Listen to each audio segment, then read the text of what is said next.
ప్రభునందు మాకు అత్యంత ప్రియులైన దేవుని ప్రజలందరికీ యేసుక్రీస్తు వారి ఉన్నతమైన శ్రేష్టమైన పరిశుద్ధమైన నామం పేరిట శుభాలు ప్రకటిస్తున్నాను. ప్రతి ఉదయకాల సమయంలో ఈ విధంగా మనం ప్రభు పాదాల చెంత చేరి పరిశుద్ధ గ్రంథంలోంచి దేవుని వాగ్దానాలను ధ్యానం చేయడానికి ప్రభు కృపను అనుగ్రహిస్తున్నారు.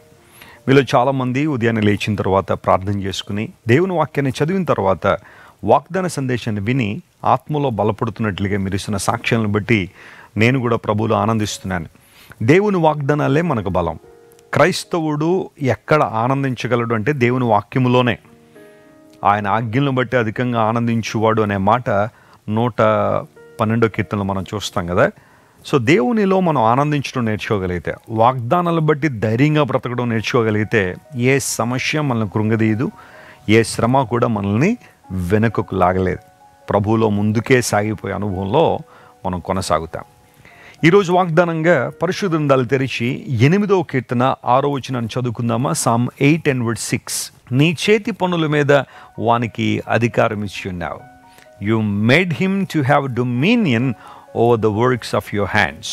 8వ కీర్తనలో దేవుడు మనిషి పట్ల కలిగి ఉన్న ఉద్దేశాలు, ఆయన యొక్క ప్రేమ, మానవుల మీద దేవునికున్న ఆశ్చర్యకరమైన ప్రణాళికలు ఇందులో మనకు తెలియపరచబడ్డాయి. యెహోవా, నీ నామం ఎంత ప్రభావం గలది భూమి మీద, ఆకాశములో నీ మహిమ ఎంత గొప్పది. ఈ మాటలన్నీ కూడా తెలియచేస్తూ కీర్తనకారుడు మహిమా ప్రభావముల చేత మానవుడు అలంకరించబడ్డాడని, లేదా మహిమా ప్రభావంతో దేవుడు వానికి కిరీటాన్ని ధరింపజేశాడనే వాస్తవాన్ని తెలియచేశాడు. నిజమే, దేవుడు మనిషిని సృష్టించడంలో దేవునికి ఉన్న ప్రాథమికమైన ఉద్దేశం ఇదే. మనందరం అధికారం కలిగిన వారంగా బ్రతకాలని, సృష్టి మీద అధికారం కలిగిన వారుగా ఉండాలని దేవునికి ఆలోచన. ఆది పితరులైన ఆదాము హవ్వలను దేవుడు కలుగు చేసి వారిని ఏదెన్ తోటలో ఉంచిన తర్వాత దేవుడు వారిని విశేషంగా ఆశీర్వదించాడు. మీరు ఫలించండి, అభివృద్ధి పొందండి, భూమిని నిండించండి, దాన్ని లోపరుచుకోండి అని ప్రభు వారికి చక్కని మాటను తెలియజేశారు. అధికారం ఇచ్చిన దేవుడు. అయితే మానవుడు దేవుని మాటను ధిక్కరించడం వలన, ఆయన ఆజ్ఞకు లోబడక ఇష్టానుసారం జీవించడం వలన తనకున్న అధికారాన్ని కోల్పోయాడు, బానిసగా మారిపోయాడు. పాపం చేసే ప్రతి ఒక్కడు పాపమునకు దాసుడని బైబిల్ సెలవిస్తున్న రీతిగా మానవుడు దాస్య గృహంలోనికి వెళ్ళిపోయాడు. అయితే సువార్త సత్యం ఏంటంటే యేసు ప్రభువారు 2000 సంవత్సరాల క్రితం లోకానికి వచ్చి మనందరి కోసం సిలువ మీద మరణించి ఆయన చేసిన పని ఏంటంటే మరలా అన్ని విషయాల్లో మనకు అధికారం ఇవ్వాలని దేవుని యొక్క ఆలోచన, ఆయన సంకల్పం. క్రీస్తు ప్రభుని ఎవరైతే తమ హృదయాల్లోనికి అంగీకరిస్తున్నారో వారిని బానిసత్వం నుండి విడిపించి దాస్య గృహం నుంచి బయటికి తీసుకొచ్చి అధికారం కలిగిన వారిగా నిలబెట్టాలనే ప్రభు అని యేసు సిలువలో మన కోసం మరణించారు. ఇక్కడ రాయబడిన మాటను మనం ఆలోచన చేస్తే నీ చేతి పనుల మీద నువ్వు వానికి అధికారం ఇచ్చి ఉన్నావని లేఖనాలు సెలవిస్తున్నాయి. దేవుడు ఎందుకు మనకు అధికారం ఇవ్వగలడు అంటే ఆయన సర్వాధికారం కలిగిన వాడు కాబట్టి. పౌలు భక్తుడు ఇదే విషయాన్ని రోమిలికి రాసిన పత్రిక 9వ అధ్యాయం 5వ వచనంలో అంటాడు, యేసుక్రీస్తు ప్రభు సర్వాధికారి అయిన దేవుడై ఉండి నిరంతరము స్తోత్రార్హుడై ఉన్నాడని. యేసు ప్రభు ఎవరు? ఆయన దేవుడు అని బైబిల్లో ఎక్కడుంది అని ప్రశ్నించే వాళ్ళు ఉన్నారు కదా.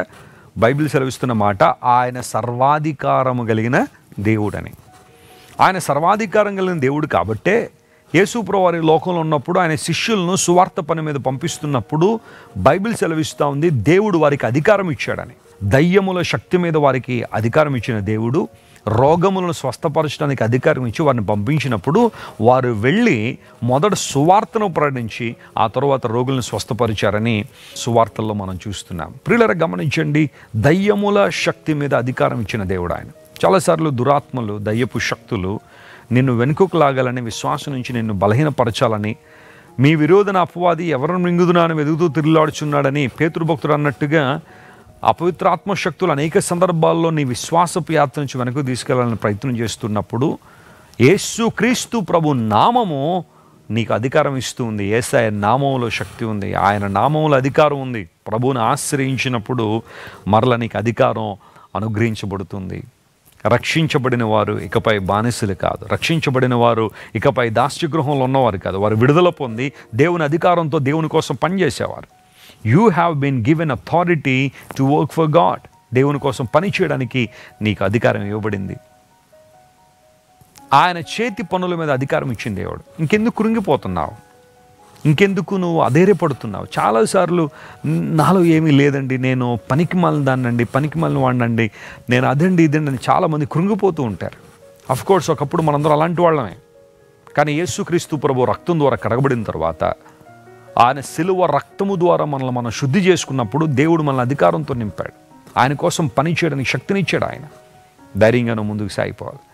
కృంగుదల, నిరాశ, నిస్పృహ వీటన్నిటిని బయటికి నెట్టివేసి దేవుని కొరకు నువ్వు పని చేయగలిగితే, ఆయన చిత్తానుసారంగా నువ్వు వాడబడగలిగితే అంతకన్నా ఆశీర్వాదం మరొకటే ఉంది. దేవుడు నీకు అధికారం ఇచ్చిన దేవుడు, శక్తినిచ్చిన దేవుడు, బలాన్ని ఇచ్చిన దేవుడు. పౌలు భక్తుడు అందుకని అంటాడు, నన్ను బలపరచు వాని యందు నేను సమస్తము చేయగలనని. I can do all things in God who strengthens me. దేవుడు నన్ను బలపరచకపోతే నేనేమీ చేయలేను, కానీ ఆయన నన్ను బలపరుస్తున్నాడు కాబట్టి నేను సమస్తం చేయగలుగుతున్నాను. నువ్వు చేయగలవు. అపవాదు నువ్వు చేయలేవు అంటున్నాడేమో, నీ వల్ల కాదు అంటున్నాడేమో, నువ్వెందుకు పనికిరావు అంటున్నాడేమో. నమో ప్రియ దేవుని బిడ్డ, క్రీస్తు ప్రభు ద్వారా, యేసు క్రీస్తు ప్రభు యొక్క రక్తము ద్వారా నీకు విజయం ఉంది, అధికారం ఉంది. దేవుడు నిన్ను తన మహిమ కొరకు వాడుకోవాలని ఆశిస్తున్నాడు. ఈరోజు ఈ వాగ్దానాన్ని క్లెయిమ్ చేయండి, ప్రభువును స్తుతించండి. గొప్ప కార్యాలు ప్రభు మీ జీవితంలో జరిగిస్తారు. ప్రార్థన. ప్రేమగల తండ్రి, మహిమల దేవానికి స్తోత్రాలు. నీవు మాకు అధికారం ఇచ్చిన దేవుడు నాయన, నీకు వందనాలు. సిలువలో నీవు మా కోసం మరణించడం వలన, నీవు మా కోసం ప్రభువా నీ ప్రాణాన్ని త్యాగం చేయడం వల్ల, ఒకనాడు పాప బానిసత్వంలో బానిసలుగా మూలుగుతున్న మమ్మల్ని విడిపించి స్వేచ్ఛ స్వాతంత్రాన్ని ఇచ్చి అధికారం ఇచ్చి నడిపిస్తున్నందుకు నీకు స్తోత్రాలు.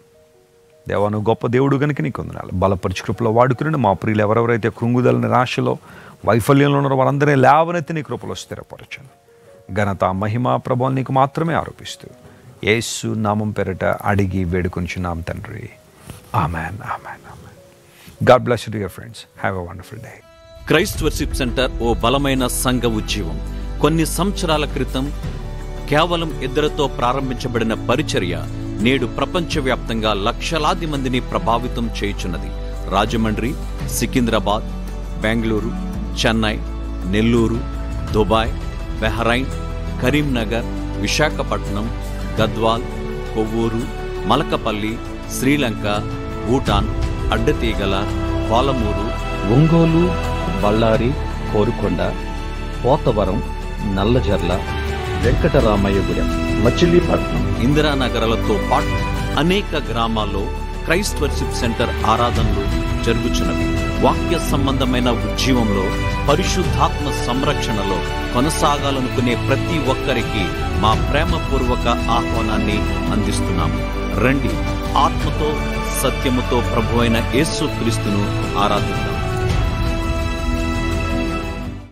మీరు ఇంతవరకు విన్న దైవ సందేశం మరియు దేవుని సేవకులు చేసిన ప్రార్థన మీకు ఆశీర్వాదకరముగా ఉన్నదని విశ్వసించుచున్నాము. ఈ సందేశాన్ని మీ స్నేహితులకు, బంధువులకు షేర్ చేయండి. మీకు ఏదైనా ప్రార్థన అవసరత ఉన్నచో మా ఫోన్ నంబర్లకు కాల్ చేయండి. దేవుడు మిమ్మల్ని ప్రేరేపిస్తే విశ్వాసంతో సాగుచున్న ఈ పరిచర్యను ప్రోత్సహించండి. మరిన్ని వర్తమానాలు, పాటలు వినుటకు జాన్ వెస్లీ మినిస్ట్రీస్ అను మా యూట్యూబ్ ఛానల్ను సబ్స్క్రైబ్ చేసుకొనండి.